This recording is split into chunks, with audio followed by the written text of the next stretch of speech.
క్రౌడ్లో కూర్చున్న వాళ్ళకి ఎవ్వరికి ఏం కనిపించట్లేదు. So requesting the camera team, మాకు తెలుసు ఎన్నిసార్లు క్యాప్చర్ చేసినా యూ వోంట్ బీ సాటిస్ఫైడ్, దీనికి సాటిస్ఫాక్షన్ అనేది లేదు.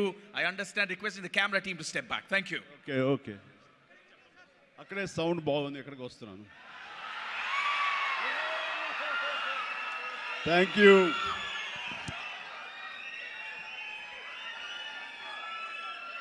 రైట్, సౌండ్ బెటర్గా ఉంది కదా, అందరికీ వినిపిస్తుందా? కార్నర్ వారికి కూడా good good good.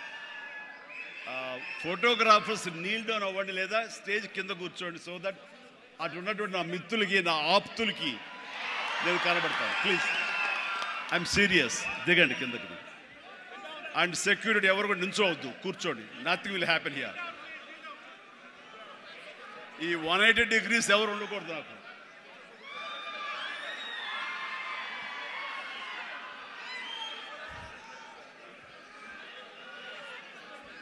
Thank you and good evening. APTA,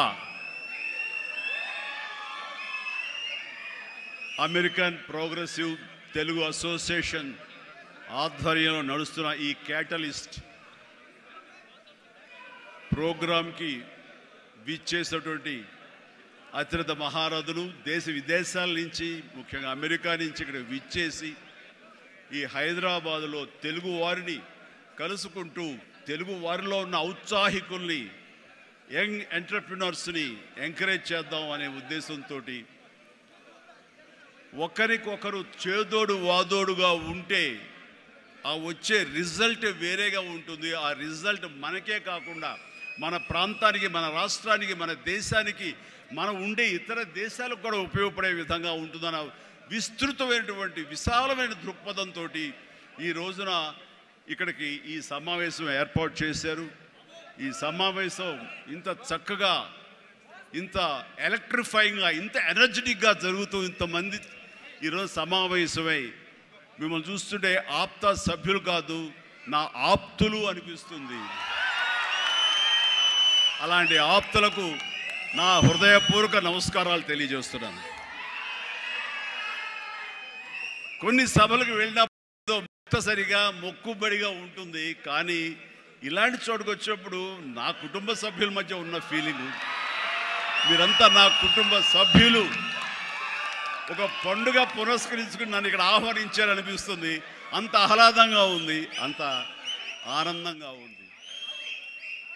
ఇక్కడ చూస్తుంటే ప్రతి ఒక్కరిలోనూ నా మీద వారికి ఉన్న అభిమానం, ఈ తెలుగు మీద ఉన్న అభిమానం, ఈ దేశం మీద ఉన్న అభిమానం ప్రతి ఒక్కరి కళలో సుస్పష్టంగా కనబడుతూ ఉంది. అండ్ దానిగాను ప్రతి ఒక్కరికి నాకు ఇస్తున్నటువంటి ఈ యొక్క అద్భుతమైన స్వాగతానికి శిరస్సు వంచి నమస్కరిస్తున్నాను. ఇలాంటి అత్యద్భుతమైనటువంటి కార్యక్రమం ఇక్కడ ఏర్పాటు చేయడానికి ముందు ధైర్యం కావాలి, గట్స్ కావాలి. ఇంతమందిని ఇక్కడికి వచ్చి మనం అమెరికా నుంచి 10 మంది వచ్చి ఇక్కడ ఇంతమందిని మనం కలవగలమా? మన ఆహ్వానాన్ని మన్నించి ఇంతమంది వస్తారా? మన ఆంతర్యాన్ని, మన ఎయిమ్ని, మన ఫ్యూచర్, మన యొక్క ధ్యేయాన్ని అర్థం చేసుకుని వస్తారా అన్నటువంటి వీరందరూ కూడా వీళ్ళ అనుమానాలని, వీళ్ళ పటాపంచలు చేస్తూ ఇంతమంది తరలి రావడం అనేది నిజంగా ఈ యంగ్స్టర్స్కి, ఎవరైతే దీని వెనకాల ఈ సంవత్సరం ఉన్నారో, దీనికి ఈ కమిటీలో ఉన్నారో, ఈ ఎగ్జిక్యూటివ్ బాడీగా ఉన్నారో, వాళ్ళందరికీ ఎనలేని ఉత్సాహాన్ని ఇస్తున్నారు. అండ్ నా ఈ రాకకు కూడా ప్రధానమైన కారణం వాళ్ళని ఉత్సాహపరచాలి, వాళ్ళు అనుకున్న ఎయిమ్ నెరవేరేలాగా ఉండాలి. తద్వారా ఎంతోమంది ఔత్సాహికులకు ఇది ఊతంగా ఉండాలి. భవిష్యత్తులో వాళ్ళకి ఇది మరింత ఎత్తులకు ఎదిగేందుకు గాను వాళ్ళు అనుకున్నటువంటి ఆయా సంస్థలో కానీ, ఆయా ఎంటర్ప్రెన్యూర్లో కానీ, ఆయా కంపెనీల్లో కానీ వాళ్ళందరూ అభివృద్ధిలోకి రావడానికి దోహదపడి ఒకరినొకరు భుజం కాస్తూ, ఒకరికొకరు చేదుడు వాదోడుగా ఉంటూ, నేను కాదు, నా కుటుంబ సభ్యులు కాదు, నా స్నేహితులు కాదు, నా కమ్యూనిటీ, నా మనుషులు, నా తెలుగువారు వీళ్ళందరూ కూడాను పైకి రావాలనే సదుద్దేశంతో ఈ తెలుగు కమ్యూనిటీని మనందరం ఒకటి చేసి వాళ్ళందరూ అభివృద్ధి దోహదపడాలి. ఈ రోజున మనం సంపాదించుకున్నాం, మనం అమెరికాలో బాగా ఉన్నాం అనే కాకుండా మనం బాగుండటంతో పాటు మరింత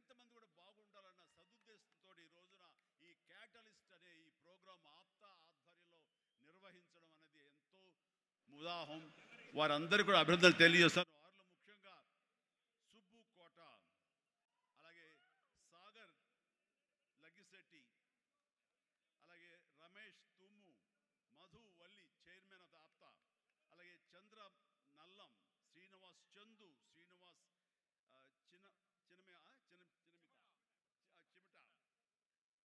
విజయ్ గుడిసేవ, బాబీ అడ్డా. ఇలాగా ఇందులో కొద్ది పేర్లు మాత్రమే ఉన్నాయి. చెప్పాలంటే ఇక్కడ ఉన్న ప్రతి ఒక్కళ్ళ పేరున మనం చెప్పుకొని పోవాలి. వారందరికీ కూడా నా సంతోషాన్ని వ్యక్తం చేస్తున్నాను. ఇక్కడ ప్రత్యేకించి యంగ్ ఎంటర్‌ప్రెన్యూర్‌షిప్ గురించి కానీ ఎంటర్‌ప్రెన్యూర్ గురించి మీరు చెప్పాలి, ఏదైనా మాట్లాడాలి అంటే ఏం మాట్లాడాలి? ఎంటర్‌ప్రెన్యూర్‌కి ప్రాపర్ స్పెల్లింగ్ కూడా తెలియదు నాకు. ఏం మాట్లాడాలి, ఎలా చేయాలి దీని గురించి అంటే నాకు తెలియదు. నాకు అప్పుడు అనిపించింది, ఒక మనిషి అభివృద్ధిలోకి రావటానికి ఈ ఎంటర్‌ప్రెన్యూర్‌షిప్ గురించి మన పెద్ద పెద్ద ఎడ్యుకేషనిస్టులు ఏవైతే నిర్వహిస్తాయో, ఏవైతే చెబుతాయో అవన్నీ కూడా మన కాలేజీకి వెళ్లకుండా బహుశా నేర్చుకున్నామేమో. అవి మన అంతరంతరాల్లో ఉండి మనల్ని ప్రాంప్ట్ చేసినేమో. కాబట్టి అంచెలంచెలుగా మనం ఈ స్టేజ్కి చేరుకున్నాము. అంటే నేను ఒక నోవేర్ నుంచి ఈ రోజున సమ్వేర్కి ఈ రోజున వచ్చానంటే కనుక బహుశా అవన్నీ కూడా నాలో అండర్ కరెంట్గా ఉండి నన్ను ప్రాంప్ట్ చేస్తూ, నన్ను ఎంకరేజ్ చేస్తూ, నన్ను సరైన మార్గంలో నడపబట్టి ఈరోజు ఈ స్టేజ్కి వచ్చానేమో. కాబట్టి నా గురించి, నా ఎదుగుదల గురించి, నేను ఎవాల్వ్ అయిన విధానం గురించి, నన్ను నేను మలుచుకున్న విధానం బట్టి ఆయా ప్రతికూల పరిస్థితిలో ఎలాగ నేను దాన్ని నాకు అనుకూలంగా చేసుకుని, నాకు అనుకూల పరిస్థితి చేసుకుని ఎలా ఎదుగుతూ వచ్చాను అనేది ఈరోజు మీతో నేను చెప్పుకోగలిగితే, మీరందరూ చదువుకున్న వాళ్ళు కాబట్టి ఈ యొక్క ఎంటర్‌ప్రెన్యూర్‌షిప్లో, ఈ బిజినెస్లో, ఈ కార్పొరేట్లో ఏమేమి చెబుతారో వాటి మీరు అన్వయించుకోవచ్చు. అందులో ఈరోజు నా గురించి నేను చెప్పుకోవాల్సి వస్తే కనుక ఒక సాదా సీదాగా ఒక లో మిడిల్ క్లాస్ ఫ్యామిలీ నుంచి ప్రారంభించిన వాడిని ఈరోజు కొత్తగా నేను చెప్పాల్సిన అవసరం లేదు. కానీ ఈరోజు గతంలో ఎవరితో షేర్ చేసుకోలేనటువంటి కొన్ని విషయాలు, అది ఈ రోజున ఫోటోగ్రాఫర్ ప్లీజ్ కూర్చోండి. ఆల్ ద 3 కానిస్టేబుల్ గారు ప్లీజ్, థ్యాంక్ యూ. వాళ్ళందరూ ఏమండి మీరు అడ్డొస్తారు, మీరు కిందకి వెళ్ళిపోండి, ఓకే ప్లీజ్, అటు అడ్డులేకండి. Thank you. సో నేను ఎలాగొచ్చాను, ఏమిటి నా మైండ్ సెట్ ఎలా ఉండింది, ఎప్పటికప్పుడు అది మార్చుకుంటూ ఎలాగ నేను ఎవాల్వ్ అయ్యాను అనేది ఈ రోజున మీతో నేను షేర్ చేసుకుంటే అది చాలామందికి ఆలోచింపచేస్తుంది, ఆచరించేలా చేస్తుంది. అది ఆమోదం అయితే కనుక అది వినియోగించుకునేలాగా కూడా చేస్తుందని నేను ఆశిస్తున్నాను. అండ్ నాకు చిన్నప్పుడు స్కూల్లో చేరినప్పుడు 7th 8th క్లాసుల్లో నాకు ఇంట్రెస్ట్ అనేది ఏమిటి అని అన్ని ఏదో ఒకటి సాధించాలి, ఏదో ఒకటి ఉండాలని ఉండేది. గేమ్స్ అనేది, ఆట అనేది ఎవరికి ఇష్టం ఉండదండి. చదువు అంటే కష్టం కానీ ఆట ఎవరికి ఇష్టం ఉండదు. సో చదువు వైపు తప్పనిసరిగా వెళుతున్నాం కానీ నా మనసు ఆటల వైపు అని. అప్పట్లో బాల్ బ్యాడ్మింటన్ ఉండేది, ఎల్లో బాల్ ఇలా ఉండేది.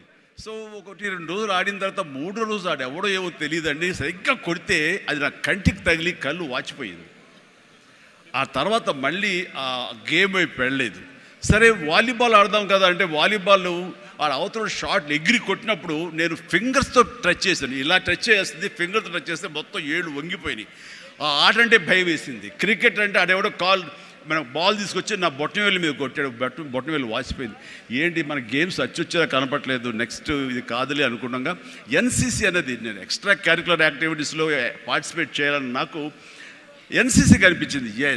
ఎన్సీసీలో ఒక క్రమశిక్షణ వస్తుంది అండ్ ఎక్సర్సైజ్ ఉంటుంది, డిసిప్లిన్గా మనం ఇది అన్వయించుకోవచ్చు, అలవర్చుకోవచ్చు అనే ఉద్దేశం దాంతో చేరిన నాకు కాలేజీ డేస్లో బీకామ్ చదువుతుండగా ఫస్ట్ ఇయర్లో ఒక క్యాడెట్ ఆఫ్ ఎన్సీసీ, నేవీ ఎన్సీసీలో నేను చేరినప్పుడు ఒక క్యాడెట్గా చేరాను. నెక్స్ట్ ఇయర్ పెటీ ఆఫీసర్ అయ్యాను. ఆ తర్వాత క్యాడెట్ కెప్టెన్ అయ్యాను. ఆ తర్వాత సీనియర్ క్యాడెట్ కెప్టెన్ని 3rd ఇయర్లో అయ్యాను. అవ్వటమే కాదు, ఈ ఇంటర్నేషనల్గా నేషనల్ వైడ్గా జరిగేటటువంటి మన ఆర్డీసీ క్యాంప్ రిపబ్లిక్ డే సెలబ్రేషన్స్లో రాష్ట్రపతి రోడ్డు మీద నేను మన సైన్యంతో పాటు నేను కూడా కవాతు చేయడం జరిగింది. వాట్ వండర్ఫుల్ ఎక్స్పీరియన్స్ అంటే, ఓ పక్క నుంచి ప్రధానమంత్రి గారు, పక్కన ఇందిరాగాంధీ గారు అప్పట్లో అండ్ ప్రెసిడెంట్ వాళ్ళందరూ ఉన్నప్పుడు వాళ్ళు నడుస్తుంటే ఇది కదా మనం సాధించామంటే ఎస్ అనుకునేవాడిని. ఐ 9 క్లౌడ్లో ఉండేవాడిని అన్నమాట, క్లౌడ్ 9లో. నేను ఆ రకంగా చేసినప్పుడు ఎన్సీసీలో సాధించేశాను అనుకునేవాడిని. ఆ తర్వాత నెక్స్ట్ ఏంటి అంటే నాకు దారి కనపడలేదు. మహా అయితే కనుక ఒక సబ్ లెఫ్టినెంట్ గానో మళ్ళీ నేవీలోనో పడవల్లోనో ప్రయాణం చేయాలి, షిప్పులో. అది కాదు, something else is bothering me. ఏం చేయాలి అని అనుకుంటుండగా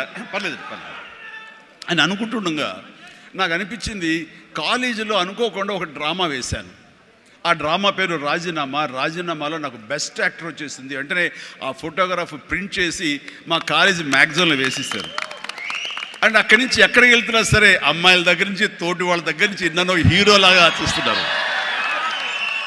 అబ్బా రాత్రి డ్రామా చూసాము, ఆ చైర్మన్ పాత్రలు అదరగొట్టేసాము, చాలా బాగుంది అంటుంటే అప్పటిదాకా ఎవరు నన్ను అలాగ చూడని వాళ్ళు ప్రతి ఒక్కరి నడుచుకుంటూ వెళ్తుంటే, సైకిల్ మీద వెళ్తుంటే నన్ను అలాగ చూస్తారు. ఆ చూపులో అందమైన అమ్మాయిలు అలా ఇంకా చూస్తుంటే ఇంకా ఖుషిగా అనిపించేది.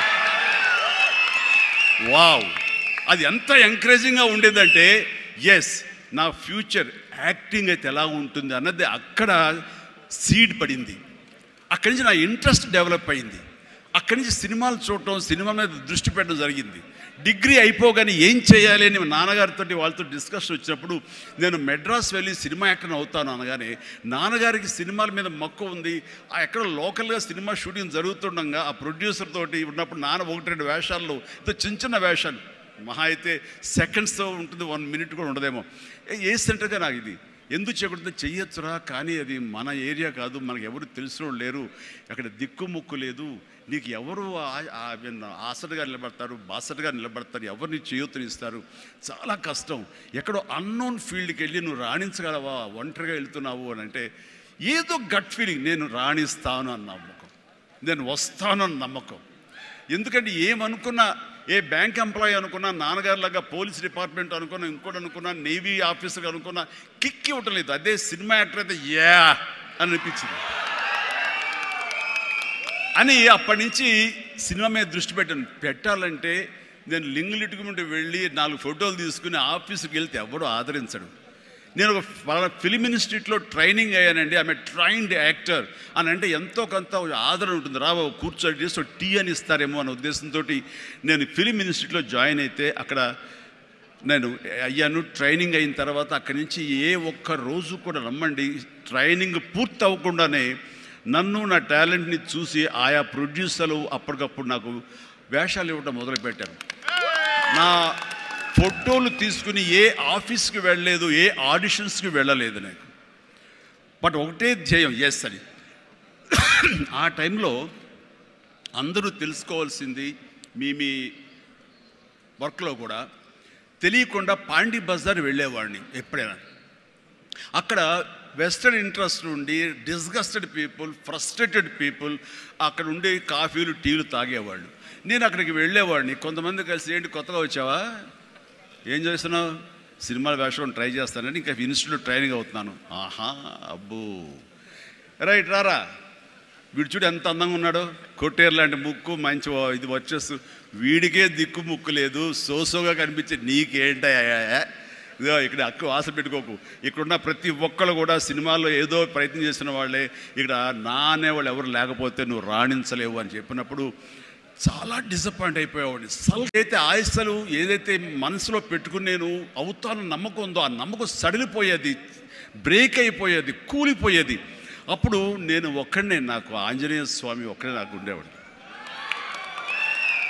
ఆయన దగ్గరికి వెళ్ళి ఆయన ప్రార్థించుకున్నాను, ఆయనతోటే నేను కాన్వర్స్ చేసేవాడిని, ఆయనతోటే సంభాషించేవాడిని, ఆయనతోటి నేను ఏది మాట్లాడినా సరే ఆయన నాకు బదులు చెప్తున్నట్టుగా అనిపించేది.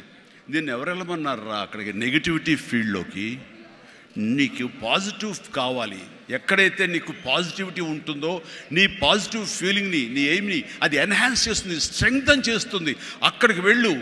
అది గట్టి పడేంత వరకు, నీకు అవకాశాలు వచ్చేంత వరకు, నువ్వు రాణించేంత వరకు నెగిటివిటీని అస్సలు దగ్గర తీసుకోకు, ఫ్రస్ట్రేటెడ్ పీపుల్స్ సమక్షంలో వెళ్ళకు, నీ మీద నమ్మకం పెట్టుకో అని ఆ భగవంతుడు నాకు చెప్పాడు.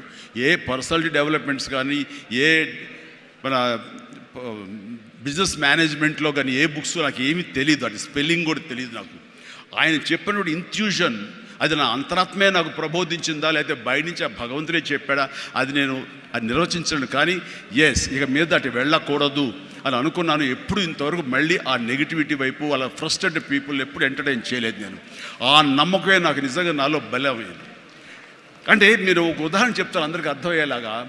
మనం ఒక అద్భుతమైనటువంటి సౌధం, ఒక బిల్డింగ్ కట్టాలంటే స్లాబ్ వేస్తాం. ఆ స్లాబ్ వేసినప్పుడు ఆ వేసిన ఒక్కరోజు వర్షం పడకుండా ఉంటే బాగుండు, అది దాని నీరు తగలకుండా ఉంటే బాగుండు, అన్ని రకాల కేర్లు తీసుకుని వెదర్ రిపోర్ట్ కూడా తీసుకుని మనం స్లాబ్ వేస్తాం. ఆ స్లాబ్ వేసిన 24 అవర్స్ తర్వాత దాన్ని నీరు పడితే గనక లోపల మొత్తం అది పాడైపోతుంది. అలాంటి స్లాబ్ ఆ తర్వాత క్యూరింగ్ చేయడం కోసంగా అదే వాటర్ తోటి మనం క్యూర్ చేస్తాం మనం. అప్పుడు ఆ వాటర్ దాన్ని స్ట్రెంగ్త్కి బలమేస్తుంది తప్ప అది కూలిపోవడానికో ఇదే పాడైపోవడానికో దోహదపడదు. అంటే మనం మానసికంగా గట్టిపడినప్పుడు ఏ నెగిటివిటీ అయినా సరే మనం ఏమీ చేయలేదు. అంటే ఇంకొక ఉదాహరణ చెప్పాల్సి వస్తే కనుక, ఒక పెరుగు తోడుకుంటున్నప్పుడు ఆ ప్రాసెస్లో ఒక చిన్న ఉప్పు బెళ్ళపడ్డా లేదు ఒక నిమ్మకాయ రసం అందులో పడ్డా సరే మొత్తం విరిగిపోతుంది. అదే పెరుగు గట్టిపడిన తర్వాత దాంట్లో అదే నిమ్మకాయ అదే ఉప్పు వేస్తే ఆ రుచే వేరు. అందుకని మనం ఆ యొక్క ప్రాసెస్లో ఉన్నప్పుడు, అది సాధించాలనే మన పట్టుదలతో ఉన్నప్పుడు ఎలాంటి నెగిటివిటీ ఉండకూడదు. నీ మనసునే నమ్ముకోవాలి. నీ ఎయిమే నీకు మెయిన్. కళ్ళ గంతలు కట్టిన గుర్రంలాగా నీ ఎయిమ్ వైపు నువ్వు సాధించుకుంటూ దాన్ని ఏమైనా సరే నా వశం చేసుకోవాలన్న పట్టుదలతో వెళ్తూ ఉండాలి. వెళ్ళేవాడి కష్టాన్ని నమ్ముకోవాలి, పర్సివరెన్స్ నమ్ముకోవాలి, డెడికేషన్తో ఉండాలి. ఆ రకంగా నేను నిజం చెప్తున్నాను. నేను ఎప్పుడు ఎక్కడ ఏ చెడు అలవాట్లకు కానీ, ఎక్కడ ఏ వయసెస్ కానీ, వ్యసనాలు కానీ లోను కాకుండా ఆంజనేయ స్వామి అనేవాడు నా ధ్యేయం. నాకు సినిమాలో నెంబర్ 1 అవ్వాలన్నది ఒకటే ధ్యేయం. ఆ రకంగా ముందుకుంటూ వస్తూ ఉండేవాడిని. ఈ లోపల అవమానాలు జరగకపోలేదు, ఎన్నో డిసప్పాయింట్మెంట్ జరగకపోలేదు. అయితే అప్పట్లో నాది బాగా గట్టిపడినటువంటి కాంక్రీట్ స్లాబ్, బాగా గట్టిపడినట్టు పెరుగులాగా అయ్యాను కాబట్టి ఇవేమీ నాకు లేవు. వీటిని నాకు అనుకూలంగా మలుచుకున్నాను. ఒక గ్రద్ద పైకి ఎగురుతున్నప్పుడు తన స్వశక్తితోటి పైకి ఎదగదు. కొంతవరకు ఎగిరిన తర్వాత అక్కడ ఉండేటటువంటి గాలి పవనాలని అదును చూసుకుని వాటిలోకి ఎంటర్ అయ్యి ఆ యొక్క కరెంట్స్తో అది ఇంకొంచెం హైట్కి వెళ్తుంది. అందుకని నాకున్న పరిస్థితులు నాకు అనుకూలంగా మార్చుకుని నేను పైకి వెళ్తూనే వచ్చాను తప్ప ఎప్పుడు కింద పడలేదు. నేను ఈ రోజుకి పడలేదు. సినిమా ఇండస్ట్రీకి అంత ఇదిగా ఉన్నానంటే నాకు నేనుగా ఏర్పరచుకున్నటువంటి, నాకు నేనుగా చూసిన ఫిలాసఫీ తోటి ఆ యొక్క దీంతో ముందుకు వెళ్తూనే వచ్చాను. అంటే చాలాసార్లు చెప్పాలంటే ఎన్నో డిసప్పాయింటింగ్వి జరిగింది నాకు. అంటే ఒక సినిమాలో నన్ను బుక్ చేసి మహానటుడు రామారావు గారితో అప్పట్లో ఒక సినిమా చేశాను, తిరుగులేని మనిషి అని. దేవి ప్రసాద్ గారు ప్రొడ్యూసర్. అందులో నేను, ఫటాఫట్ జయలక్ష్మి, ఆయన, రతి అగ్నిహోత్రి చేశారు రామారావు గారితో. ఆ సినిమాలు చాలా బాగా చేశాను. రామారావు గారి పక్కన మరొక హీరోగా నాకు అవకాశం వచ్చింది. అంతా ఎర్లీ స్టేజ్లోనే అనుకుంటాను. నాకు ఆ సినిమా ఫెయిల్ అయింది. ఆ తర్వాత మళ్ళీ అదే రామారావు గారితో మళ్ళీ సినిమా చేసే అవకాశం వచ్చింది ఒక దిగ్దర్శకులతోటి. అయితే నాకు డేట్లు ఇచ్చారు, నా మెజర్మెంట్స్ తీసుకున్నారు, నేను వెయిట్ చేస్తాను. కానీ నా పేరు లేకుండా మరొకరి పేరుతోటి ఆ అనౌన్స్మెంట్ అయ్యేసరికి ఎక్కడ డిసప్పాయింట్మెంట్ వచ్చింది. ఏంటిది అని ఆ రోజున ప్రొడ్యూసర్ని పిలిచి, ఇదేంటంటే షెడ్యూల్ స్టార్ట్ అయిపోతుందంట, నాకు డేట్లు చెప్పారు, నేను ఆ డేట్లు ఎవరికి ఇవ్వకుండా నేను ఇక్కడ దాచిపెట్టాను, నేను ఎదురు చూస్తున్నాను అంటే, సారీ చిరంజీవి గారు, ఎలా చెప్పాలో తెలియక మేము టైం తీసుకున్నాము. ఎందుకంటే పోయిన సినిమా మీది ఫ్లాప్ అయింది కదా కాంబినేషన్లో, అందుకని దానికి గ్లామర్ ఉండదని మీరు వద్దనుకున్నామని. ఆ విషయం చెప్పచ్చు కదండి అని అంటే, ఆ టైంలో నేను నాతో సినిమా చేస్తే సినిమా ఫెయిల్ అవుతుందని ఒక బ్యాడ్ ఇది నా మీద స్ప్రెడ్ అయ్యే అవకాశాలు ఉన్నాయి. ఈరోజు సోషల్ మీడియా, ఆ రోజు ఇంత మీడియా లేదు కాబట్టి కానీ, లేదంటే ఎంత బ్యాడ్ అయ్యేదంటే నన్ను తిరిగి ఇతనితోటి ఎవరైనా చేస్తే సినిమా ఫెయిల్ అవుతాయి, ఇది ఒక ఐరన్ లెగ్ అనే పరిస్థితి వచ్చేసరికి ఎక్కడో మళ్ళీ జంకాను. కానీ గ్రద్దలాగా నాకు అనుకూలంగా ఉన్నటువంటి అవకాశాల పవనాల్ని అదునుగా చూసుకుని నేను ఎదిగాను. దాన్ని పాజిటివ్గా తీసుకున్నాను. ఎవరైతే వద్దులే ఈ సినిమా చిరంజీవి వద్దులే అని నన్ను పక్కన పెట్టి అనుకున్నారో అలాంటి వ్యక్తితోటే నేను రామారావు గారి కంటే ఎక్కువ సినిమాలు ఆయన నాతో చేసేలాగా చేసుకున్నాను. అత్యధిక సినిమాలు రామారావు గారు చేస్తే ఆ మహానుభావుడు ఆ దర్శకుడి దగ్గర, అదే దర్శకులు వారు నన్ను భుజం పట్టి నన్ను పైకి తీసుకుని ఆయనకంటే 4 సినిమాలు ఎక్కువే చేశారు నాతోటి. అది పరిస్థితుల్ని మనకు అనుకూలంగా మలుచుకోవటం, మార్చుకోవటం, తద్వారా మనం ఇంకొంచెం పైకి వెళ్ళటం అనేది. ఆ రోజున డిసప్పాయింట్ అయిపోయి నీ కసి లేకుండా లేదా ఆ కసిని నెగిటివిటీ పెట్టి మార్చుకుంటే కనుక అది నిన్ను తినేస్తుంది. నువ్వు ఇలాగే ఉండిపోతావు, అలాగే దిగజారిపోతావు, అలాగే కనుమరుగైపోతావు. అలా కాదు, మనం ఎదురు తిరగాలి, పరిస్థితులు మనం అనుకూలంగా మార్చుకోవాలి. అందునే గ్రద్ద ఫిలాసఫీ నాకు ఫిలాసఫీ. అండ్ ఎదిగాను పైకి వెళ్తూ వచ్చాను. ఆయన దగ్గరే నా రికార్డులు ఉన్నాయి. అది నా ఫస్ట్ సినిమా ₹1 కోటి చూసిన సినిమా అదే. నా రెమ్యునరేషన్ కాదు సుమా, సినిమా బడ్జెట్ 75 లక్షలు వస్తే కనుక బ్రహ్మాండమైన బడ్జెట్, ఎంత రెవెన్యూ అనుకునేవాళ్ళు. ఫస్ట్ ₹1 కోటి. నా తోటి హీరోలు కూడా ₹1 కోటి తెలుగు సినిమా అనే లెవెల్కి వెళ్ళింది. అక్కడి నుంచి కోటి అనేది మామూలు అయిపోయింది. ఒక్కొక్క ఏరియాలోనే ₹1 కోటి. ఆ తర్వాత నా రెమ్యునరేషన్ ₹1 కోటి పైబడి అలా అంచెంచుగా ఎదుగుతూ వచ్చాను. నేనేమన్నానంటే మీ బలం మీ పాజిటివ్ థింకింగ్, మీ బలం మీ కన్విక్షన్, మీ బలం మీ ధ్యేయం నుంచి పక్కదారి పట్టకపోవటం. మీరెవరైనా సరే మీ ఎయిమ్ ఏంటి అనే దాన్ని మీరు ఫిక్స్ చేసుకోండి. ఆ ఎయిమ్ని వెళ్ళటం కోసంగా దారులు వెతుక్కోండి. అవకాశాలు ఇలాగ అబండెంట్గా ఉంటాయి. వాటిల్లో మనకు కావలసిన అవకాశాలు, మన ధ్యేయానికి లక్ష్యానికి దగ్గరగా ఉండే అవకాశాలు మనకి పాపపై కనపడుతుంటాయి.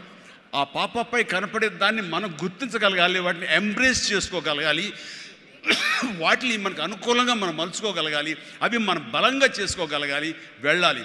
ఇనీషియల్గా వెళ్ళినప్పుడు డబ్బే సంపాదించుకోం, డబ్బే కాదు ప్రధానం, నిలదొక్కుకోవడం ప్రధానం. మన ఎయిమ్ వైపు మనం వెళ్ళటం అన్నది అది ప్రధానం. వెళ్ళిన తర్వాత డబ్బు ఆటోమేటిక్గా వస్తుంది. అనుకున్నావా ఇంత వస్తుందని, ఆ తర్వాత డబ్బునే పెంచుతుంది. సో నేను అలాగే వెళ్తూ వచ్చాను. నిలదొక్కుకోవాలి, ఇక్కడ నెంబర్ 1 అనిపించుకోవాలి, నా స్థానం సుస్థిరం. ఇది లేకపోతే నేను బయట నయా పైసాకి పని చేయను. ప్రైమ్ టైం నా లైఫ్లో అయిపోయింది కాబట్టి ఇక్కడ ఏమైనా సరే అని ఆ రకంగా వెళ్ళాడు. ఎక్కడ ఈగోకి వెళ్ళకుండా, ఎక్కడ హర్ట్ అవ్వకుండా, వాళ్ళు నన్ను సినిమాలను తీసేసరే, నన్ను కాదన్నారే అనే కోపం కంటే కూడాను వాళ్ళని ప్రసన్నం చేసుకోవాలి. వాళ్ళు మళ్ళీ అతన్ని మనం బాధ పెట్టుంటామేమో కదా అని వాళ్ళ మనసుల్లో వాళ్ళు వాళ్ళు గిల్ట్ ఫీల్ అయ్యేలాగా చేసి నెక్స్ట్ ఏమైనా సిద్ధతో సినిమా చేయాలయా అని అనిపించేలాగా నా బిహేవియర్ ఉండేది. ఆ బిహేవియర్ తోటి వాళ్ళ ఆఫీస్కి వెళ్ళి కూర్చునేవాడిని. అంటే అక్కడ నాకు ఒక పౌరుషం లేదని కాదు, పరిస్థితి నాకు అనుకూలంగా మలుచుకోవటంలో నేను అది ఆ రకంగా కొంచెం తగ్గి వెళ్తాను. నేను తగ్గడం మూలంగా ఆ తర్వాత వచ్చే కరెంటు వేవ్స్ దాని మీద ఎక్కితే అదే తీసుకెళ్తాను పైకి. అది నమ్మిన వాడిని నేను. అలాంటి దర్శకులతోటి, ఆ దర్శకులతోటి నేను హైయెస్ట్ సినిమాలు చేశాను అన్నది ఈ రోజున వాస్తవం. అలాగే ఇక్కడ సినిమా ఇండస్ట్రీలో నీ టాలెంట్ అనేది ఇనిషియల్ స్టేజ్లో secondary. How you behave, how you cooperate with the producers. So all the time how you look in to their benefit, వాళ్ళ బాగులు ఎలా చూసుకుంటావు, వాళ్ళకి లాభం రావాలి ఎలా చూసుకుంటావు అనే దాని మీద దృష్టి పెడితే అది నిన్ను మరింత దగ్గర చేర్చుకుంటుంది. రామారావు గారి ఎగ్జిట్ తర్వాత, ఆయన పాలిటిక్స్కి వెళ్ళిన తరువాత ఒక గ్యాప్ లోపల ఉన్నారు మహానటులు ఎంతోమంది ఉన్నారు. శోభన్ బాబు గారు, కృష్ణరాజు గారు, కృష్ణ గారు, నాగేశ్వర గారు, అందరూ ఉన్నారు. ఆ టైంలో ఒక కొత్త వాడికి ఛాన్స్ రావడం అనేది ఎంత కష్టం అనేది నేను ప్రత్యేకించి చెప్పక్కల. ఈ రోజుల్లో మాత్రం కానే కాదు. ఆ రోజుల్లో ఏంటి అంటే నా టాలెంట్ ఉంది కదా ఎస్ అని అనుకుంటే కుదరదు బాబు. నీ బిహేవియర్ కూడా దానికి అడిషనల్గా యాడ్ అవ్వాలి. మనం కొంచెం ఏంటంట అని అన్నామనుకోండి, అబ్బో వీడితో ఎక్కడ పడుతున్నా బాబు, వద్దురే బాబు, ఆల్టర్నేటివ్ చూడండిరా అనేలాగా వాళ్ళ మైండ్ సెట్ ఉంటుంది. మనలాంటి నటులు ఎంతోమంది ఉంటారు.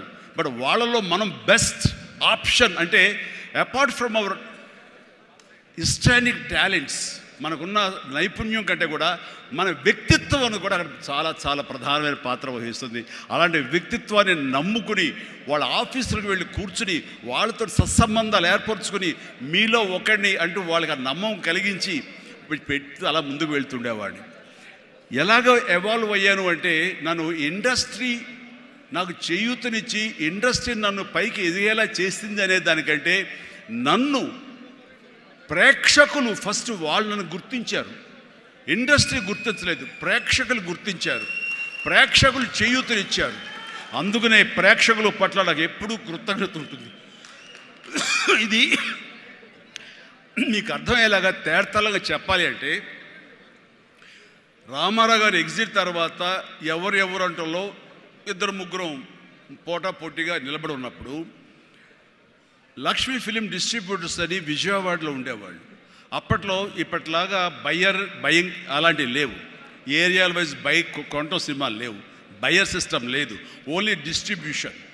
అంటే డిస్ట్రిబ్యూటర్ అనేవాళ్ళు బెజవాడ నుంచి వచ్చి ఎవరెవరు ఏ సినిమాలు తీస్తారు, కథలు నచ్చితే కనుక ఆ కథకి ఇంత బడ్జెట్ ఇచ్చేవాళ్ళు. ఆ బడ్జెట్ తోటి సినిమాలు తీసేవాళ్ళు, అందులో లాభాలు ఎంతో మిగుల్చుకొని మిగతా వాళ్ళు డిస్ట్రిబ్యూటర్స్ వాళ్ళు డిస్ట్రిబ్యూట్ చేసుకుని ఆ వచ్చే డబ్బు వాళ్ళు పంచుకునేవాళ్ళు. ఇది సిస్టమ్. ఆ సమయంలో ఒక కథ చెప్పి మేము సో హీరోని మేము అనుకుంటున్నామని ఆ ప్రొడ్యూసర్స్ చెబితే, లింగమూర్తి గారని లక్ష్మీ ఫిలిమ్స్ సంబంధించినటువంటి వాళ్ళ CEO ఆయన వచ్చారు. ఓకే, ఎంత ఎక్స్పెక్ట్ చేస్తున్నారు ఆ హీరో మీద? అప్పుడు 25 crores lakhs, సారీ క్రోర్స్ కాదు, ల్యాక్సే. 25 lakhs 30 lakhs, కానీ మాది బడ్జెట్ ఎక్కువ అండి, 50 lakhs పైన అవుతుంది అని. అంటే ఆ హీరో మీద 50 lakhs అంటే మాకు చాలా రిస్క్. చిరంజీవి అని వస్తున్నాడు కదా, అతని మీద అయితే ఇస్తాం అని. ఎందుకు ఇస్తారు, అతను ఏంటి కొత్తగా వస్తున్నాడు కదా అంటే, రావడం ఏంటి, ఖైదీ లాంటి సినిమా చేశాడు. ఆ ఖైదీలో అతని డ్యాన్సులకి ఫైట్లకి ఎక్స్ట్రాగా జనం విపరీతమైనటువంటి రెస్పాన్స్ ఉంది. మేము జనంలో ఉంటాం, బెజవాడలో ఉంటాం, మిగతా ఊళ్ళ నుంచి ఫీడ్బ్యాక్ తీసుకుంటాం, మాకు తెలుసు అతని పొటెన్షియాలిటీ అని. అంటే చెన్నైలో ఉండేవాళ్ళు, మెడ్రాస్లో ఉండేవాళ్ళు కొంచెం సంశయిస్తూ వచ్చారు. కాదండి, ఇతనైతేనే 50 ఇస్తాం, వాళ్ళైతే మాత్రం 30 కంటే ఎక్కువ ఇవ్వలేము అని వాళ్ళు తేల్చి చెప్పిన తర్వాత ఆయన ఒక మాట అన్నాడు, సాంగ్స్ అండ్ ఫైట్స్ అనేవి అప్పటి వరకు మినీ ఇంటర్వెల్స్, స్మోక్ చేసేవాళ్ళు కానీ, లేకపోతే బాత్రూమ్ వెళ్ళేవాళ్ళు కానీ, లేకపోతే రిఫ్రెష్మెంట్స్ కోసం బయటికి టీ తాగడం వెళ్ళే వాళ్ళకి సాంగ్ రాగానే వాళ్ళు బయటికి వెళ్ళిపోయేవాళ్ళు. ఫైట్స్ అనగానే కొంచెం అసహనంగా ఉండి బయటికి వెళ్ళిపోయేవాళ్ళు, ఎందుకంటే అది డూప్ చేస్తున్నాడు రా, మధ్యలో క్లోజప్స్లో హీరో తప్ప, అండ్ సాంగ్స్లో ఏంట్రా అది, అలాగే ఉండేది కామెంట్స్ అని. ఆయన చెప్పిన మాటలు ఇవి, నా మాటలు కాదు. ఆయన అన్నారు, కానీ అదే ఈ అబ్బాయి సాంగ్స్ అయితే కనుక ప్రొజెక్టర్ ఆపి మళ్ళీ రిపీట్ తోటి మళ్ళీ వేయండి అని అనిపించుకుంటున్నారు. ఇది మాకు కావాలి, ఇది మాకు డబ్బులు తెచ్చిపెట్టేది, కాబట్టి ఈ అబ్బాయి అయితే కనుక ఇంత ఇస్తాము అని తేల్చుకోవడంటే, అప్పుడు వీళ్ళందరూ తప్పనిసరి, అంటే ప్రజలు కోరుకుంటున్నారు కాబట్టి, డిస్ట్రిబ్యూటర్స్ ఇన్సిస్ట్ చేస్తున్నారు కాబట్టి, నాకు ప్రొడ్యూసర్ అప్పుడు నా వైపు చూశారు. అది పోయి ఏమైందంటే, రామారావు గారి తర్వాత రామారావు గారి ప్రొడ్యూసర్లు ఎవరున్నారో అంతమంది ప్రొడ్యూసర్, దేవిప్రసాద్ గారు, చలసాని గోపి గారు, త్రివిక్రమ్ గారు, అండ్ వాట్ నాట్ ఏడు నాగేశ్వరరావు గారు, ఇలాంటి నిష్ణాతులైన ప్రొడ్యూసర్లు అందరూ ప్రతిరోజు నా షూటింగ్లు ఎక్కడ జరుగుతున్నా, ఎవరితో జరుగుతున్నా, ఏ ప్రొడక్షన్ జరుగుతున్నా సరే వచ్చి నా దగ్గర కూర్చుని వాళ్ళందరూ కలిపి ఈవినింగ్ స్నాక్స్ తింటూ ఉండేవారు. అప్పుడు అనేది ఇది కదా నా బలం, ఇది కదా నేను సాధించుకున్నాను అని. రామారావు గారి ప్రొడ్యూసర్లు తిరిగి నాతో సినిమాలు తీస్తుంటే అది ఎనలేని బలం. నెంబర్ 1 హీరో అవ్వాలని అనుకున్న నాకు ఆ క్షణం అనిపించింది, అయ్యానని ఒకసారి కాలర్ ఎగరేస్తే ఏమవుతుందో కూడా నాకు తెలుసు. అందుకనే అణిగిమణిగే ఉండాలి, ఎప్పుడు సబ్జ్యూడ్గానే ఉండాలి. నెంబర్ 1 అనేది నా మైండ్లో ఎప్పుడు పెట్టుకునేవాడిని కాను. స్వేర్ కష్టపడి పనిచేస్తే ఆటోమేటిక్గా ఆ నెంబర్ అట్లాగే ఉంటుంది తప్ప ఎక్కడికి పోదు. అదే నమ్మకంతో తప్ప నేను నెంబర్ 1 చెప్పుకుంటే అది నాతో నిలబడుతుందన్న నమ్మకం లేదు. మనం కష్టపడి అలాగే అదే విధంగా ముందుకు సాగుతూ ఉంటే కనుక ఆటోమేటిక్గా వస్తుంది. ఆ నెంబర్ 1 స్థానం అలా నిలబడి ఉంటుంది. అది గట్టిగా నమ్మిన వాడిని. ఇది ఎవరు చెప్పింది కాదు, నా అంతరాత్మ నాకు చెప్పింది కాబట్టి దాంతో ఫాలో అవుతూ వచ్చేవాడిని. అందుకని ఈ రోజున నేను సరదాగా ఎంటర్‌ప్రెన్యూర్‌షిప్ వీళ్ళది నేను నా సోత్కర్షం చెప్పకూడదు అనుకుంటున్నప్పుడు నేను ఏం పాయింట్ చెప్పాలని ఊరికనే గూగుల్ చేసేవేళ చేస్తే the key principles to become an entrepreneur, identify your passion. NCC తర్వాత నిర్దిష్టంగా నా ప్యాషన్ ఏంటో నాకు తెలిసి వచ్చింది, acting. And take calculated risk. నాన్నన్నారు, ఈ సినిమా ఇండస్ట్రీలో ఎవరు తెలియదు, నువ్వు వెళుతున్నావు, అది రిస్క్ కదరా, మరి అక్కడ ఎవరు రాణించకపోతే ఏం చేస్తారు?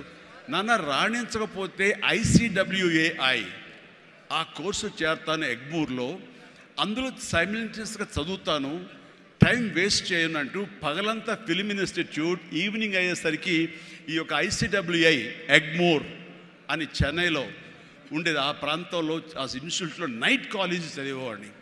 ఒక 6 months అయిన తర్వాత చాలా కష్టమైపోయేది, నైట్ నిద్ర లేకుండా, పగలేమో ఈ ఫిలిం ఇన్స్టిట్యూట్లో నేను అనుకునేది చేయలేక నెమ్మదిగా నా ఇంట్రెస్ట్ స్ట్రెంగ్తన్ అవుతుంది, నాలో బలమైనటువంటి నమ్మకం ఏర్పడుతుంది, ఖచ్చితంగా రాణించగలన్న బలంతో వేసారంటే దీన్ని తెలియకుండా నేను వదిలేశాను. అది అలాగా. సో ఆ రిస్క్ తీసుకున్నాను నేను చెన్నై వెళ్ళి.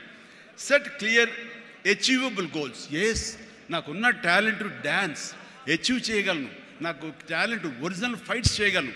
Yes, I can do that. Performance ఇవ్వగలను.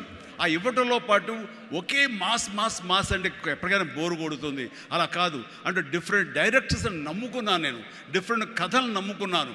ఒక పక్క నుంచి ఖైదీ సినిమా చేస్తే మరో పక్క నుంచి నేను మంత్రి గారి వియ్యంకుడు సినిమా చేశాను. College students, young lad, love subject చేశాను. రెండు కలిపి ఒక వారంలో రిలీజ్ అయింది. మీరు కావాలంటే గతంలోకి వెళ్ళి ఆ ఖైదీ రిలీజ్, నెక్స్ట్ మంత్రి గారి వియ్యంకుడు చూడండి, 1 week. రెండు, ఒకటి సూపర్ డూపర్ ఫినామినల్ హిట్, ఒకటి సూపర్ హిట్ అయింది మంత్రి గారి వియ్యంకుడు. ఆ తర్వాత శుభలేఖ, ఒక డిగ్నిటీ ఆఫ్ లేబర్, మన మహానుభావుడు విశ్వనాథ్ గారి డైరెక్షన్లో సినిమా చేశాను. ఆ తర్వాత ఇదే కాదు, చిన్నపిల్లల్ని అలరించేలాగా, ఇందులో చాలామంది చిన్నప్పుడు చూస్తుంటారు, చంటి అబ్బాయి. ఆ సినిమా ఆ చేసిన ఆ ఫార్స్ కానివ్వండి, ఆ స్లాప్స్టిక్ కామెడీ కానివ్వండి, ఇప్పటికీ చాలామంది చెప్తుంటారు, వాళ్ళందరూ IAS ఆఫీసులో వాళ్ళు పెద్దవాళ్ళు అయ్యారు, వాళ్ళందరూ అయినా సరే చెప్తుంటారు. అదొకటి. ఇట్లాగా వైవిధ్యమైనటువంటి క్యారెక్టర్స్, స్వయం కృషి కానివ్వండి, యాక్షన్ సినిమాలు కానివ్వండి, రాఘవేంద్రరావు గారి గ్లామర్ క్యారెక్టర్స్ కానివ్వండి, కోదండరావు రెడ్డితో చేసిన కామెడీ కమర్షియల్ సినిమాలు కానివ్వండి, గోపాల్తో చేసినటువంటి ఫ్యాక్షన్ సినిమాలు కానివ్వండి, అట్లాగా 1-2 అలాగా మన ఇది మా బావగారు బావన అలాంటి సబ్జెక్టులు కానీ, ఒకటే ఇలా ఇంద్ర ఇలాంటి సబ్జెక్టులు అందరూ చూస్తుంటే కనుక నాకు అనిపించింది, అన్ని రకాలుగా నాకున్నటువంటి టాలెంట్స్ని అన్ని పక్కలకి వ్యాపింప చేశాను. అంతే, అంతమంది ప్రేక్షకుల్ని ఈ రోజున మహిళా ప్రేక్షకులు వచ్చి ఆప్తుల్లాగా వచ్చి నన్ను ప్రేమించిన లేడీసే కాదు, యంగ్స్టర్సే కాదు, పసిపిల్లలే కాదు, పెద్దవాళ్ళే కాదు, ధనికులే కాదు, ప్రతి ఒక్కళ్ళు క్లాస్ మాస్ వాళ్ళు వీళ్ళు అందరూ ఇంతమంది ప్రేమించారు. కాబట్టి ఈ రోజున ఇంతమంది నేను ఆస్తిగా చేసుకున్నాను, ఇంతమంది ప్రేమ పొందే అదృష్టం ఆ భగవంతుడు కల్పించగలిగాడు. ఎందుకంటే నేను లిమిటేషన్స్ పెట్టుకోలేదు. ఆ రకంగా అది నాకు ఎంతో హెల్ప్ అయింది. అలాగా delivery, high quality work, constantly market understanding. Yes, ఈ రోజున ఒకటే రకమైన డ్యాన్స్లు వేస్తుంటే కనుక బోరు కొట్టచ్చు. సో ఏం చేద్దాం, డ్యాన్స్లో కానీ ఫైట్స్లో కానీ వైవిధ్యం ఎలా తీసుకొద్దాం అనుకున్నప్పుడు, ఫారిన్ వెళ్ళినప్పుడు నా భార్యతో పిల్లలతో ఎంజాయ్ చేయడం కాకుండా అక్కడ దొరికేటువంటి వైవిధ్యమైన డ్యాన్స్ క్యాసెట్స్ తీసుకొచ్చేవాడు, VHS క్యాసెట్స్. అందులో మైకేల్ జాక్సన్ ఉండేవి. అప్పుడు ఇక్కడ ఇండియాలో VHS క్యాసెట్లు కానీ VHS ప్లేయర్స్ కానీ ఉండేవి కదా, వీడియో ప్లేయర్స్. అవి తీసుకొచ్చి ఒక ప్లేయర్ కొనుక్కొచ్చి అవి చేసుకునేవాడిని, అవి డ్యాన్స్ క్లాస్లో చూపించేవాడిని. అదే ఈరోజున డిస్కో డ్యాన్సులు కానివ్వండి, బ్రేక్ డ్యాన్సులు కానివ్వండి, వేవ్ డ్యాన్సులు కానివ్వండి, ఇలాంటి డ్యాన్సులు రావడానికి నేను వైవిధ్యంగా ఉండాలని ఎప్పటికీ పరితపిస్తూ ఉండేవాడిని. వాళ్ళ మొనాటినీగా ఫీల్ అయ్యేలా చేసేవాడిని కాదు. అది ఫైట్స్లో కూడా అదే విధంగా ఉండేది. And then critically important is understanding your target audience and customers. So మారుతున్నటువంటి కాలానికి అనుకూలంగా ఆడియన్స్ టేస్ట్ మారుతుంటే మనం కూడా మన సినిమా కథాంశాలు మార్చుకోవాలంటూ ఆయా కథకులతో కూర్చుని ఇంటరాక్ట్ అవుతూ వాళ్ళని మార్చుకుంటూ అప్లోడ్ మార్చుకుంటూ జగదగ వీడు అతిలోక సుందరి, అన్నయ్య అనే సినిమా, సెంటిమెంట్ సినిమా, హిట్లర్ అనే సినిమా, మాస్టర్ అనే సినిమా, రెస్పాన్సిబిలిటీ సినిమాలు, మెసేజ్ ఓరియంటెడ్ సినిమాలు ఇస్తూ ఆ రకంగా మోసపోసిన సినిమాల నుంచి నేను బయటికి రావడం జరిగింది. And know that your product won't appeal to everyone and conduct market research and continuously learning. ఇప్పుడు సినిమా చిరంజీవి సినిమా అంటే అందరూ లైక్ చేసేయాలి, అందరిని అనుకోకూడదు. కొంతమంది డిస్లైక్ చేసేవాళ్ళు ఉంటారు. కానీ డిస్లైక్ చేసేవాళ్ళని కూడా మనం ఇంప్రెస్ చేయాలి అంటే కనుక మనం ఏ విధంగా మన యాక్టింగ్లో మార్పులు చేర్పులు చేసుకోవాలి అనుకుంటాడు. ఇక్కడ ఉన్నటువంటి కొంతమంది ఇండస్ట్రీలో, సార్ మీ సినిమాల్ని దొంగతనంగా చూసేవాళ్ళం సార్, ఇదేం కర్మయ్యా దొంగతనం ధైర్యంగా చూడొచ్చు కదా అంటే, లేదు సార్ అలా చూస్తే మా వాళ్ళు కొంతమంది ఎందుకురా సినిమాలు అంటే అవేనా అని అనేవాళ్ళు సార్. అదేంటయ్యా సినిమాలకు కూడా తేడా చూపిస్తారా? అవును సార్, అందుకని మీ సినిమాలు మీ డ్యాన్సర్ అంటే మాకు ఇష్టం సార్, అందుకని సెకండ్ షోలకి ఎవరికి తెలియకుండా కామ్గా విడిపోయి చూసి వచ్చేవాళ్ళం సార్. ఏమిటి అసలు అవి చూసి కాలేజీలో ఆ పెర్ఫార్మెన్స్ ఇచ్చేసేవాళ్ళం సార్, మాకు ప్రైజులు వచ్చేసేవి. ఆ రకంగా అందరినీ కూడాను, ప్రతి ఒక్కరిని కూడా నేను నా వైపు ఆకట్టులాగా చేయగలిగాను. అలాగే learn from mentors and successful entrepreneurs. ఎవరైతే మీకంటే ముందే సాధించారో వాళ్ళని మీరు ఆధారంగా చేసుకుని వాళ్ళు ఏ విధంగా అంత స్థాయికి వెళ్ళారు, టాటా వాళ్ళు కానీ ఇంకోళ్ళు కానీ వెళ్ళారు. అంటే నా విషయంలో రామారావు గారు, నాగేశ్వరరావు గారు ఆ స్థాయికి వెళ్ళారంటే క్రమశిక్షణ, టాలెంట్ అనేది ప్రూవ్డ్. కానీ ఇక్కడ క్రమశిక్షణ అనేది చాలా ఇంపార్టెంట్. అందరితో సత్సంబంధాలు పెట్టుకోవడం ఇంపార్టెంట్. నిన్ను క్రిటిసైజ్ చేసే వాళ్ళు ఉంటారు, ఆవేశపడకు, వాళ్ళ తప్పు వాళ్ళు తెలుసుకుంటారు, నువ్వు సంయమనం పాటించాలి. అండ్ అట్లాగా నేను నా సీనియర్స్ నుంచి నేర్చుకుంటూ వచ్చాను. Learn more mentor and successful entrepreneurs of course. అలాగే నెట్వర్క్ అనేది చాలా ఇదిగా ఉండాలి మీకు, అంటే డిస్ట్రిబ్యూషన్ సైడ్ కానీ ఇంకోటి కానీ మీ ప్రోడక్ట్ మార్కెటింగ్ చేసుకోవట్లేదు. అలాగా నా విషయంలో నాకు అండగా నిలబడింది, నన్ను ప్రజల్లోకి నిరంతరం తీసుకెళ్ళేది ఎవరంటే నా అభిమానులు. మీ ఎంటర్ప్రినర్స్కి ఎలాగైతే కనుక నెట్వర్క్ ఉంటుందో, అబ్జర్వ్ చేసుకుంటారో, డిస్ట్రిబ్యూషన్ ఉంటుందో, మార్కెటింగ్ స్ట్రాటజీస్ ఉంటాయో, అలాగా నా అభిమానులు ఎప్పటికప్పుడు నాకు అండదండలు అందిస్తూ కొండంత అండగా నిలబడ్డారు. వాళ్ళు నా కోసం ప్రాణం ఇచ్చే లెవెల్కి వాళ్ళు ఉన్నారు. నేను అన్నాను, మీరు నాకు ప్రాణం ఇవ్వక్కర్లేదు, మీ యొక్క సహాయ సహకారాలతో రక్తం ఇచ్చి ప్రాణాలు నిలబెట్టండి అన్నాను. ఆ మాట పుణిగి పుచ్చుకుని 25 సంవత్సరాలుగా ఈరోజు కూడా వాళ్ళు రక్తదానం చేస్తూనే ఉన్నారు. వాళ్ళందరికీ జీవితాంతం నేను రుణపడి ఉంటాను. అందులో భాగంగా ఎక్కడో ఉన్నట్టు నా మాట, ఇక్కడ మాట్లాడిన నా మాట అమెరికా దాకా వినపడింది. కాబట్టి ఆప్తా ఎన్నోసార్లు నా పేరు మీద బ్లడ్ బ్యాంకులు నిర్వహించారు, రక్తదానాల శిబిరాలు నిర్వహించారు. ఈ రవి కానివ్వండి, మధు కానివ్వండి, ఇలాంటి వాళ్ళందరూ కూడాను ఇవి చేశారు. ఈ రోజున అన్ఫార్చునేట్లీ రవి వర్రే ఒక బ్రెయిన్ స్ట్రోక్ వచ్చేది ఆగిపోయినప్పుడు, ఆ విషయం తెలిసినప్పుడు అతనికి వీడియో పెట్టాను నేను.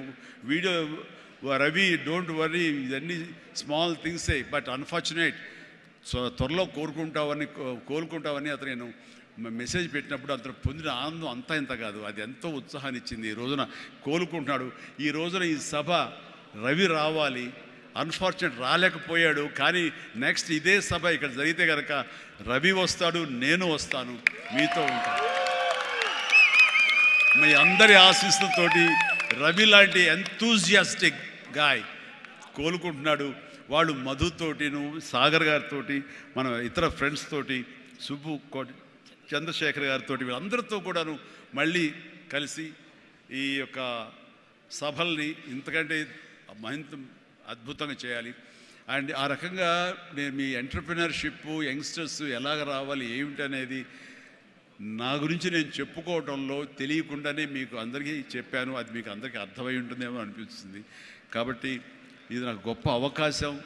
ఈ తీరుగా, ఈ రీతిగా, ఇదే విధంగా మనం వెళ్ళగలిగితే కనుక ఎవ్వరికి అడ్డుండదు. ఇక్కడ ఒక్కొక్కరు ఒక్కొక్క గ్రేట్ ఎంటర్ప్రినర్స్ అవుతారు. ప్రతి ఒక్కళ్ళు మీ సలహాలు, సంప్రదింపులు, మీ సీనియర్స్ తోటి మీరు ఆయా సమయంలో ఇంటరాక్ట్ అవుతూ what to do, what not to do, how to go about it అనేది మీరు తెలుసుకుంటూ ఎప్పటికప్పుడు మీరు అప్డేట్ చేసుకుంటూ, రిస్క్ ఉంటుంది, బట్ మన జీవితాలు కొలాప్స్ అయ్యేలాగా మాత్రం రిస్క్ వద్దు. కానీ మీడియం రిస్క్ తీసుకుంటూ మీరు ముందుకు వెళ్ళకపోతే అభివృద్ధి ఉండదు. ఛాలెంజ్ సినిమా ఎంతమందికి ఇన్స్పిరేషన్ వచ్చింది అంటే, ఆ రోజుల్లో ఏమి చేయాలరా అని తొయ్యనంటే వాళ్ళకి ఆ సినిమా ఒక దిక్సూచిలా ఉండి, ఈవెన్ మనం కూడా అచీవ్ చేయగలం అనే నమ్మకం వచ్చింది. అలాగా సినిమాల ద్వారా ఇతోధికంగా నేను చాలామందికి మార్గదర్శకంగా నిలబడ్డాను, ఇన్స్పిరేషన్గా నిలబడ్డాను. ఆ రకంగా మీరు కూడా ఈ వండర్ఫుల్ జీవితం, ఒకే ఒక జీవితం, దీన్ని సద్వినియోగపరుచుకుంటూ మీరు మరింత హైట్స్కి ఎదగాలని, మరింత అభివృద్ధిలోకి ఎదగాలని, ఇదే సభ 1 year లోపు జరిగినప్పుడు మీరు ఫీల్ అవ్వాలి, లాస్ట్ టైం మనం వచ్చే January 25, కానీ ఈ January 26 ఆ ప్రాంతాల్లో మనం ఎంత ఎదిగాము ఇది అంటే చిరంజీవికి మీరు చెప్పుకుంటే కనుక అంతకు మించి నాకు కావాల్సిన ఇంకేమీ లేదు. ప్రతి ఒక్కరిని మనస్ఫూర్తిగా ఈ అవకాశాన్ని సద్వినియోగపరచుకోండి, మీ యొక్క అభివృద్ధికి దీన్ని thank you thank you thank you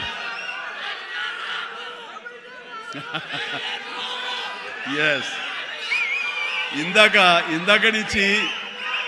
నుంచి చాలా చెప్తూ నా అచీవ్మెంట్స్ గురించి చెప్పాను. Pawan Kalyan is my achievement, Ram Charan is my achievement, నా ఫ్యామిలీలో ఉండే అందరు బిడ్డలు అందరూ కూడా నా అచీవ్మెంట్. వీళ్ళందరూ చూస్తుంటే ఇది కదా నేను సాధించానని. మొన్న పవన్ కళ్యాణ్ ఇంటికి వచ్చినప్పుడు ఒక మాట అన్నాడు, అన్నయ్య నీకు ఒక మాట అనేవాడికి గుర్తుందా అని. ఏమన్నానరా, మన ఇంట్లో ఇంతమంది మీరందరూ ఉన్నందుకు, నాకు ఈ అవకాశం భగవంతుడు ఇచ్చినందుకు ఇది నాతో ఆగిపోకూడదు. ఒక రాజ్ కపూర్ ఫ్యామిలీలో ఎంతమంది ఎలా ఉన్నారో ఆ రకంగా మరొక రాజ్ కపూర్ ఫ్యామిలీ మన మెగా ఫ్యామిలీ అవ్వాలి అని నువ్వు చెప్పావు. ఈ రోజున చూస్తుంటే తలుచుకుంటే నీ మాట ప్రభావం, నీ మాట మంత్రంగా ఈరోజు పనిచేసి మన ఫ్యామిలీలో ఇంతమంది 9 ఉన్నావు, 10 మంది దాకా ఉన్నావు అంటే కనుక నీ మాట పవర్. ఎందుకంటే నువ్వు చాలా నిష్కల్మషంగా అంటావు, అనేదో కన్విక్షన్తో అంటావు, అందులో ఎలాంటి పొల్యూషన్ ఉండదు కాబట్టి దానికి బలం ఎక్కువ అన్నయ్య. మంచి మనసుతో అంటావు, పాజిటివ్తో అంటావు అని కళ్యాణ్ బాబు అంటే అవును కదా అనుకున్నా. తెలియకుండా అదే ఒక పత్రిక కపూర్ ఫ్యామిలీ ఆఫ్ సౌత్ అంటూ మా గురించి ప్రస్తావించినప్పుడు, భగవంతుడా, ఇది మా గొప్పతనం కాదు, నువ్వు ఈ ప్రజలు, నా అభిమానులు, ఈ ప్రేక్షకులు మమ్మల్ని ఆదరించారు కాబట్టి మేము ఈ స్థాయిలో ఉన్నాము. అనుకున్నది ఆ రకంగా సాధించగలిగాము అనిపిస్తుంది. అండ్ గతంలో ఎప్పుడు నేను ఏ సభలోనూ ఇంత మనసిప్పి మాట్లాడుకోలేదు. అది మీతోటి నేను మనసిప్పి మాట్లాడుకునేంత ఆప్తుల మధ్య ఈ ఆప్తా సంస్థ సంబంధించి నా గుండెని టచ్ చేశారు. అందుకు నేను లోపల నుంచి అది తన్నుకు వచ్చింది కాబట్టి మనస్ఫూర్తిగా నా కుటుంబ సభ్యులతోటి, నా వాళ్ళతోటి నేను మాట్లాడుతున్నట్టుగా అనిపిస్తుంది. అండ్ మీరు ఎప్పుడు ఈ ఆప్తా సంస్థ ఇప్పుడు ప్రెసిడెంట్గా ఉండొచ్చు, రేపొద్దున ఇంకోటి ఉండొచ్చు, ఎవరైనా సరే ఇదే డెడికేషన్ తోటి, ఇదే కన్విక్షన్ తోటి, ఇదే నమ్మకంతో మీరు అంతా ముందు చేయాలి. అండ్ ఇక్కడ ఈ రోజున ఈ అద్భుతమైనటువంటి ఎన్విరాన్మెంట్లో ఈ యొక్క వెన్యూలో మనం చేయగలుగుతామంటే వెనకాల మన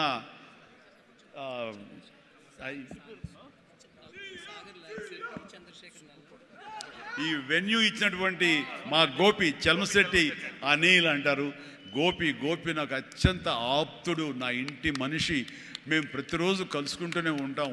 అతను కూడా మామూలు సాదాసీదా స్థాయి నుంచి ఈ రోజున తనలో ఉండే ఆ ఇంటెలిజెన్స్ అవనివ్వండి, ఆ ఇంటలెక్చువల్ థాట్స్ అవనివ్వండి, ఆయన చెప్పాలంటే సైన్స్ చదువుకొని సైంటిస్ట్ ఆయన. ఈ రోజున మన దేశం గర్వించే విధంగా గ్రీన్ ఎనర్జీలో ఆయన పాయినీర్ అయ్యాడు, నిష్ణాతుడయ్యాడు, హైట్స్కి వెళ్ళాడు. ఇప్పుడు ప్రపంచపరంగా కూడా మనందరం గర్వించే స్థాయికి తను వెళ్ళాడు. ఈ రోజున ఈ హైటెక్ సిటీ తనదే. మన అందరి కోసంగా ఈ వెన్యూ ఏర్పాటు చేసినటువంటి నా మిత్రుడు, నా తమ్ముడు, నేను అనే గోపి, మీరు అనేటువంటి చల్మశెట్టి అనిల్ని మనస్ఫూర్తిగా అభినందిస్తున్నాను. అనిల్, నీ ముఖం ఎవరు చూస్తుంటారు, ఉంటే ఇటు వస్తావా నా పక్కకి? గోపి ఎక్కడా? వెళ్ళిపోయాడు దొంగ. జస్ట్ వస్తున్నాడు సార్, వస్తున్నారా? యా ప్లీజ్ గోపి కమ్యా. ఒక బొకే ఉందండి, ఒక బొకే ఉందా?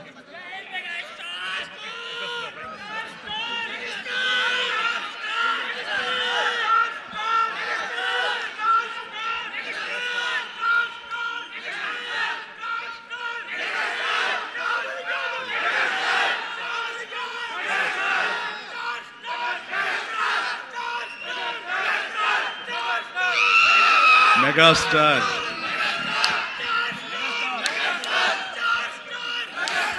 Thank you.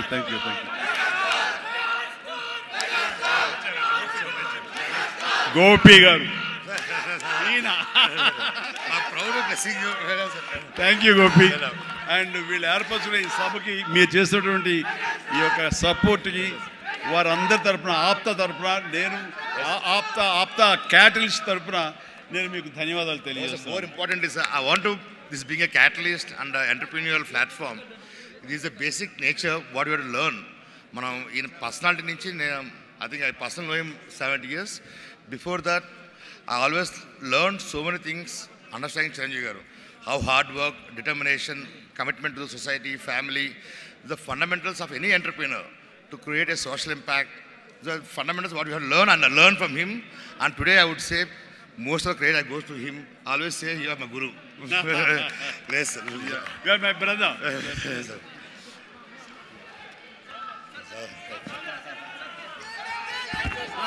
అందరూ దయచేసి కూర్చుంటే చిరంజీవి గారు వచ్చి కూర్చుంటారు. మీరు ప్లీజ్ స్టేజ్ ఖాళీ చేసి అందరూ దయచేసి స్టేజ్ పక్కకి వెళ్తే చిరంజీవి గారు వచ్చి కూర్చుంటారు. ప్లీజ్ దయచేసి అందరూ స్టేజ్ మీద నుంచి ఖాళీ చేయాలి.